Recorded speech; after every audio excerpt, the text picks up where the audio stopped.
First ಕನ್ನಡಕ್ಕೆ ಸ್ವಾಗತ. ನಾನು ಉಮರ್ ಫಾರೂಕ್. ಬಾಗಲಕೋಟೆ ವಿಧಾನಸಭಾ ಕ್ಷೇತ್ರಕ್ಕೆ ನಡೆದ ಬೈ ಎಲೆಕ್ಷನ್ನಲ್ಲಿ ಕಾಂಗ್ರೆಸ್ ಗೆದ್ದು ಬೀಗಿದೆ.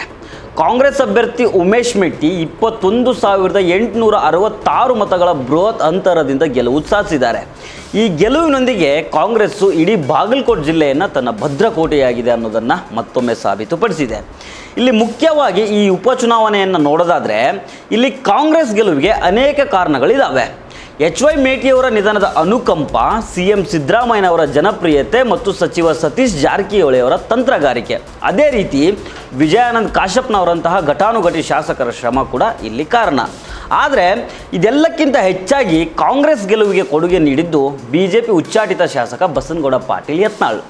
ಅದು ಹೇಗೆ ಅನ್ನೋದನ್ನು ಈ ವಿಡಿಯೋದಲ್ಲಿ ಎಕ್ಸ್ಪ್ಲೇನ್ ಮಾಡ್ತಾ ಹೋಗ್ತೀನಿ. ಆದರೆ ಅದಕ್ಕೂ ಮೊದಲು ನೀವಿನ್ನೂ ನಮ್ಮ ಚಾನಲನ್ನು ಸಬ್ಸ್ಕ್ರೈಬ್ ಮಾಡಿಲ್ಲ ಅಂದರೆ ದಯವಿಟ್ಟು ಸಬ್ಸ್ಕ್ರೈಬ್ ಮಾಡ್ಕೊಳ್ಳಿ. ಹಾಗೆ ಈ ವಿಡಿಯೋವನ್ನು ಕೊನೆಯ ತನಕ ಮಿಸ್ ಮಾಡದೆ ನೋಡಿ.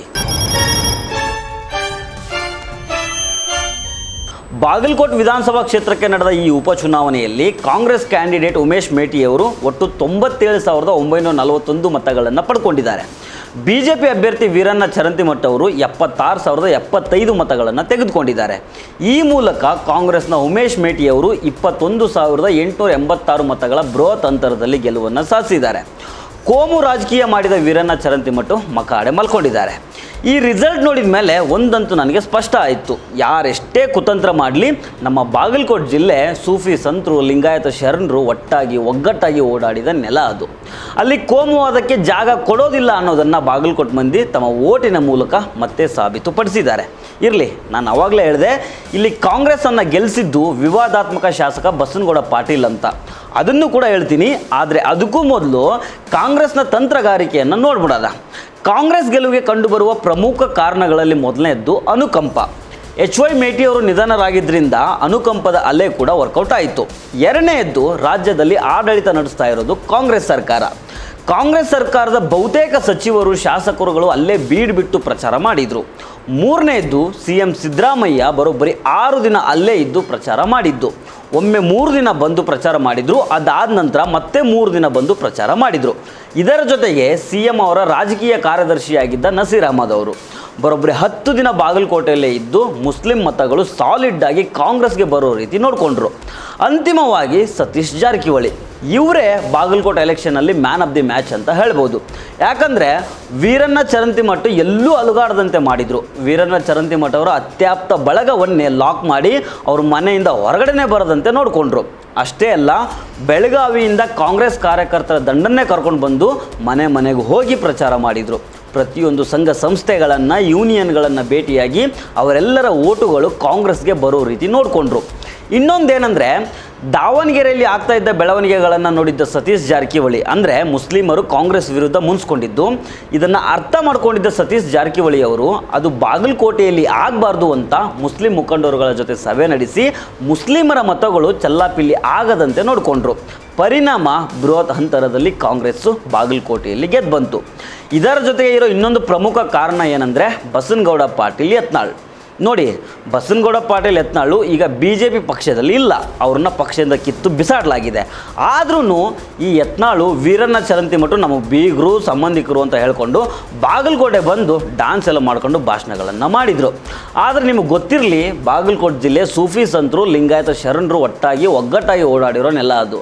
ಅಲ್ಲಿ ಕೋಮುವಾದಿಗಳ ಆಟ ನಡೆಯೋದಿಲ್ಲ, ಅದು ಮತ್ತೆ ಪ್ರೂವ್ ಆಗಿದೆ. ಇಲ್ಲಿ ಕೋಮು ರಾಜಕಾರಣದ ಬಗ್ಗೆ ಪ್ರಸ್ತಾಪ ಯಾಕೆ ಬಂತಂದರೆ, ಇತ್ತೀಚೆಗೆ ಫೆಬ್ರವರಿ 19ನೇ ತಾರೀಕಿಗೆ ಬಾಗಲಕೋಟೆಯ ಪಂಕಾ ಮಸೀದಿ ಎದುರು ದೊಡ್ಡ ಹೈ ಡ್ರಾಮಾ ನಡೀತು. ಅವತ್ತು ಹಿಂದೂ ಪರ ಸಂಘಟನೆಗಳು ಶಿವಾಜಿ ಮಹಾರಾಜರ ಜನ್ಮದಿನದ ಪ್ರಯುಕ್ತ ಮೆರವಣಿಗೆಯನ್ನು ಇಟ್ಕೊಂಡಿದ್ರು. ಅವತ್ತೇ ರಂಜಾನ್ ತಿಂಗಳ ಮೊದಲ ತರಾವಿಯ ಪ್ರಾರ್ಥನೆ ಕೂಡ ನಡೀತಾ ಇತ್ತು. ಮಸೀದಿಯಲ್ಲಿ ಹೀಗಿರಬೇಕಾದ್ರೆ ಕೆಲವು ಪುಂಡರು ಮಸೀದಿ ಹತ್ರ ಬಂದು ಜೋರಾಗಿ ಕೂಗಾಡಿದ್ರು, DJ ಹಾಕ್ಕೊಂಡು ಕುಣಿದಾಡಿದ್ರು. ಅದು ಎಷ್ಟೊತ್ತು ಅಬ್ಬಬ್ಬ ಅಂದರೆ 10-15 ನಿಮಿಷ ಆದರೆ ಓಕೆ, ಗಂಟೆಗಟ್ಟಲೆ ಮಸೀದಿ ಎದುರು DJ ಹಾಕ್ಕೊಂಡು ಕುಣಿದಾಡಿದ್ರು. ತೋಳು ತಟ್ಟಿ ಹೊರಗೆ ಬರೋ ನಿಮ್ಮನ್ನು ನೋಡ್ಕೊಳ್ತೀವಿ ಅನ್ನೋ ರೀತಿ ಸನ್ನೆಗಳನ್ನು ಮಾಡಿ ಮಸೀದಿಗಳಲ್ಲಿ ಪ್ರಾರ್ಥನೆ ಮಾಡ್ತಾ ಇದ್ದವರನ್ನು ಪ್ರವೋಕ್ ಮಾಡಿದರು. ಆದರೂ ಅಲ್ಲಿನ ಮುಸ್ಲಿಮರು ಪ್ರಾರ್ಥನೆ ಮಾಡ್ತಾ ಇದ್ದರು, ಅವರಿಗೆ ಡಿಸ್ಟರ್ಬ್ ಆದ್ರೂ ಎಲ್ಲವನ್ನು ಸಹಿಸ್ಕೊಂಡಿದ್ರು.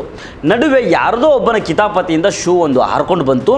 ಅದನ್ನೇ ದೊಡ್ಡ ರಾದಂತ ಮಾಡಿದರು. ಯಾರು ಶೂ ಬಂದಿದ್ದನ್ನು ಕಲ್ಲು ಅಂತ ಬಾಯಿ ಬಡ್ಕೊಂಡ್ರೋ ಅವ್ರು ಯಾರು ಮಸೀದಿ ಹತ್ರನೇ ಗಂಟೆಗಟ್ಟಲೆ ನಿಂತು ಕುಣಿದಾಡಿದ್ದನ್ನು ಪ್ರಶ್ನೆ ಮಾಡಲಿಲ್ಲ. ರಾತ್ರಿ 10 ಗಂಟೆಯ ನಂತರ ಧ್ವನಿವರ್ಧಕಗಳಿಗೆ ಅವಕಾಶ ಇಲ್ಲ ಅಂತ ನಿಯಮ ಇದ್ರೂ ಈ ಪುಂಡರು 10 ಗಂಟೆ ಆದಮೇಲೂ DJ ಹಾಕ್ಕೊಂಡು ಕುಣಿತಾ ಇದ್ರು. ಇದನ್ನು ಯಾರೂ ಪ್ರಶ್ನೆ ಮಾಡಲಿಲ್ಲ. ಅದರಲ್ಲೂ ಎಲೆಕ್ಷನ್ ಬೇರೆ ಹತ್ರ ಇರೋ ಟೈಮ್ ಅಲ್ವಾ, BJP ಕ್ಯಾಂಡಿಡೇಟ್ ವೀರಣ್ಣ ಚರಂತಿಮಠ್ ಅವರು ವೀರಾವೇಶದಿಂದ ಹೆಗರಾಡ್ಬಿಟ್ರು. ಮುಸಲ್ಮಾನರನ್ನು ಪಾಕಿಸ್ತಾನಕ್ಕೆ ಕಳಿಸ್ಬಿಡ್ತೀನಿ, ಆಸ್ತಿ ಪಾಸ್ತಿ ಎಲ್ಲ ಮಾರಿಸ್ಬಿಡ್ತೀನಿ. ಅಬ್ಬಬ್ಬಬ್ಬಬ್ಬಬ್ಬಬ್ಬಾ, ಅದೇನು ವೀರಣ್ಣ ಚರಂತಿಮಠ್ ಅವರು ಈಗ ಸೋತು ಮನೇಲಿ ಮಕಾಡೆ ಮಲ್ಕೊಂಡಿದ್ದಾರೆ. ಈ ಸೋಲಿಗೆ ಕಾರಣ ಯಾರಂದರೆ ಅದೇ ಬಸನಗೌಡ ಪಾಟೀಲ್ ಯತ್ನಾಳ್. BJP ಅವರನ್ನು ಕಿತ್ತು ಬಿಸಾಡಿದ್ರೂ ಇದೇ BJPಯ ವೀರಣ್ಣ ಚರಂತಿಮಠ್ ಅವರನ್ನು BJP ಪರವಾಗಿ ಪ್ರಚಾರ ಮಾಡೋದಕ್ಕೆ ಕರೆಸ್ಕೊಂಡ್ರು. ಅಲ್ಲಿ ತನಕ ಮುಸ್ಲಿಮರು ಕಾಂಗ್ರೆಸ್ ಮೇಲೆ ಕೋಪ ಮಾಡ್ಕೊಂಡಿದ್ರು. ದಾವಣಗೆರೆಯಲ್ಲಿ ಏನೆಲ್ಲ ಆಯಿತು ಅಂತ ನಿಮ್ಗೆ ಗೊತ್ತೇ ಇದೆ. ನನಗೆ ಗೊತ್ತಿರೋ ಮಾಹಿತಿ ಪ್ರಕಾರ ಬಾಗಲಕೋಟೆಯಲ್ಲೂ ಮುಸ್ಲಿಮರು ನೋಟಾ ಒತ್ತಬೇಕು ಅಂತಲೇ ಇದ್ದರು.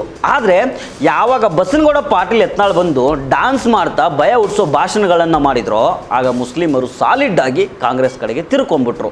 BJP ಅವ್ರು ಗೆದ್ರೆ ನಮಗೆ ಸಮಸ್ಯೆ ಮಾಡ್ತಾರೆ ಅನ್ನೋದನ್ನು ಅರ್ಥ ಮಾಡಿಕೊಂಡ ಬಾಗಲಕೋಟೆಯ ಮುಸ್ಲಿಮರು ಬೇರೆ ಆಯ್ಕೆಗಳು ಇಲ್ಲದೆ ಇರೋ ಕಾರಣಕ್ಕೆ ಕಾಂಗ್ರೆಸ್ಗೆ ವೋಟ್ ಹಾಕಿದರು. ಒಂದು ವೇಳೆ ದಾವಣಗೆರೆ ರೀತಿ ಬಾಗಲಕೋಟೆಯಲ್ಲೂ ಮುಸ್ಲಿಮರು ಕೈ ಕೊಟ್ಟಿದ್ದಿದ್ರೆ ಇಲ್ಲೂ ಕೂಡ ಕಾಂಗ್ರೆಸ್ ಗೆಲ್ಲೋದಕ್ಕೆ ತಿನ್ಕಾಡಬೇಕಾಗಿತ್ತು. ಮುಸ್ಲಿಮರು ಸಾಲಿಡ್ಡಾಗಿ ಕೈ ಹಿಡಿದ್ರು, ಕಾಂಗ್ರೆಸ್ಸು ಬೃಹತ್ ಅಂತರದಲ್ಲಿ ಗೆಲುವನ್ನು ಸಾಧಿಸ್ತು. ಇದರ ಕ್ರೆಡಿಟು ಯತ್ನಾಳ್ಗೂ ಹೋಗಬೇಕು. ಯಾಕಂದರೆ ಬಾಗಲಕೋಟೆಯಲ್ಲಿ BJPಗೆ ವೀರಣ್ಣ ಚರಂತಿಮಠ್ ಅವರ ಮುಖ ನೋಡಿಕೊಂಡು ವೋಟ್ ಹಾಕೋ ಮುಸ್ಲಿಮರು ಕೂಡ ಸಾಕಷ್ಟು ಸಂಖ್ಯೆಯಲ್ಲಿದ್ದರು. ಈ ಮೊದಲು ಕೂಡ ಹಾಕಿದ್ದಾರೆ.